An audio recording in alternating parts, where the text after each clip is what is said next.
Hi guys, welcome back to my channel. I'm Agnes. Black girl magic.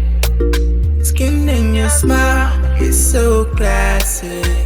On Sunday, Bishop Simon preached at our church and he preached such a profound word, and something really stuck out to me during that preaching, and I feel like I wanted to share it. I just hopped on just to share that.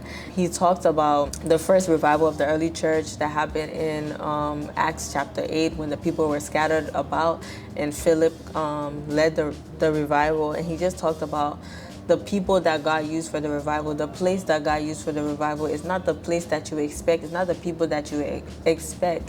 And this is how God makes a difference. He doesn't use those who are qualified. He doesn't use those who are the favorites. He doesn't use those who are perfect, but instead he used those who are rejected, those who are desolate, those who are imperfect. Those are the people that you would least expect. Those are the people that God uses to make a difference. And then on the third point, he talked about a paradigm shift where Philip was leading the revival, but then God called him away from the revival into the desert.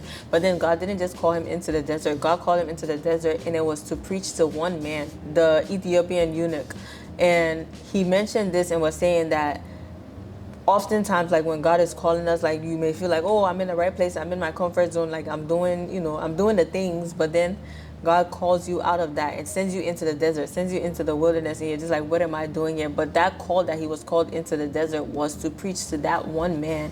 And that one man was the person that is said to have spread Christianity all over Africa. So that one soul that he ministered to and baptized was the one that took Christianity back to Africa. And he was just saying that sometimes, like as difference makers, we often feel like it has to be like a lot of people, it has to be 10,000 followers, but no, it doesn't have to be that. One soul God can call you to, one person in your family, one person in your friend group, God can call you to that one person to make a difference, and that's all that is required. So when he was talking about that and how like probably uncomfortable it was for him to go to the desert and all that, it made me think about how like sometimes the call or your assignment is not comfortable. Like sometimes it's just not, it's not what you expected. It's not in your comfort zone. It's something that you have to step out of your shell. You have to step out of your comfort zone to do.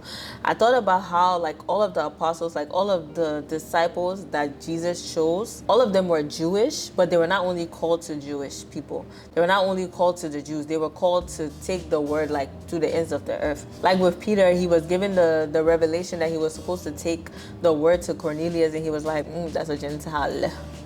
We don't do Gentiles over here. It's supposed to be for the Jews. The king is coming for the Jews and the Jews alone. What are you talking about? But like even him was hesitant because it was like that's not my comfort zone. That's not where I'm supposed to go. But the Lord said, you are the rock that I will build my church on, and the gates of hell will not prevail. But he thought that the church that the Lord was talking about was just the Jewish people. But it was like, no. You're going to have to step out of your comfort zone. You're going to have to go to the people you least expect to go to. You're going to have to go to that person in your family, maybe that you don't like speaking to. Those are the people that you're called to. You're going to have to pray for that person that curses you out. Like, yes, the person that offended you, yeah, that's the person you're going to have to intercede for. So it's just like the call is not always comfortable. And like when you even think about it, Jesus really disrupted the whole religious system.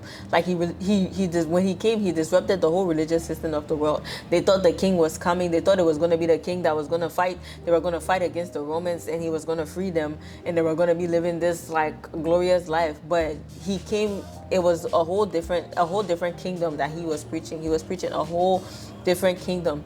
Like first things first, if you say a king is coming, you don't expect him to come from Nazareth. The saying was that nothing good come out of Nazareth, and he came from Nazareth. He didn't come from a rich woman. He came from a poor girl. That's how Mary referred to herself, a poor servant girl.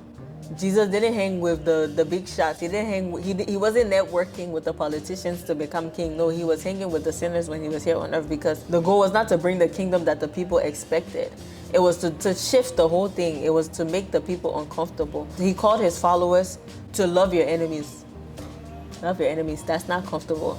Pray for those who persecute you. How do you pray for those who persecute you? They're persecuting you. How do you preach to the Gentiles when you're a Jew and you've been thinking the whole time like this is for us and us alone? The assignment is really not like it's not always comfortable. And that's just something that I was reflecting on, because at the end of the day, although it's not comfortable, you're going to be transformed when you go through the process. Like even with Peter, he didn't want to do it. He was hesitant to do it, but he obeyed. When the Lord said jump, even though he didn't want to jump, he jumped.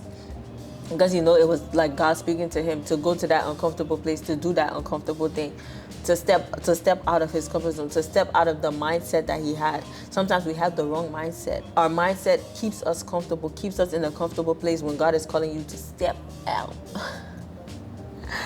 But yeah, I just thought about how like sometimes the assignment is not comfortable, and just by you obeying, you're being transformed. And not just you being transformed, but the people that you're called to, or the person that you're called to, is also going to be transformed.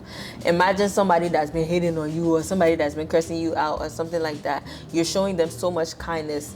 That's transforming your heart, but that's also transforming them, because like at some point they'll be like, I want to know what this person is on, that I keep cursing them out and they keep coming back to say, okay, but I still love you. Okay, but I still care for you. So your life is being transformed, and their life is being transformed as well. And before you know it, they're transforming other lives. They're impacting other lives. But yeah, that was something that really I took from that, was that it's not always comfortable. And God doesn't always call the perfect. He doesn't always call this person is suitable for this situation. That's what I'm calling them. Like, no. It will be you that you think that you're not suitable for that situation, but no, everything that you need, God has already placed inside of you, and you're the one that's supposed to go over there, because your transformation lies there. That's where your process is. That's where you have to be processed. So that's been my reflection, and I just wanted to share. So thank you for watching. Bye.